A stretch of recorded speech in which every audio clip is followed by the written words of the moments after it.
Okay, we'll look on terrains, we'll look on the plants, and we also have more of the options we can load it. Next is a rocks we're going to look. So similar to the plants, if you hold longer left click, it will open library. And you can see right here, it's come with very good already boulders, low resolution pebbles, or rock stones, the different type of the rocks that you want to use it.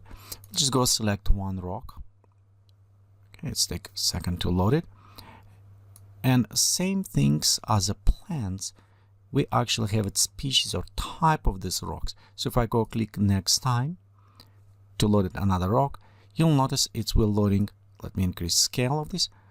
It's loading similar type of the rock, but it's look different because they are part of the same function using to create this rock, but only different shape, which also provide a very nice and natural look for us. So let's go to double time click or edit object, and right here you can see we have some properties to access for our rock, where we can modify what is the resolution of the rock. If it's too many polygons, you can reduce as well here, and also it's provided for us information for baking and other things.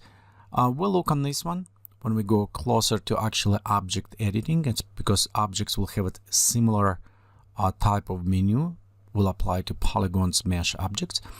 But overall, right here you have access to library to the rocks, and the same things, all of these rocks you can use it as a painting tool. You can actually use rocks or plants to paint as paintbrush on your terrain, or use it automated ecosystem to populate with this.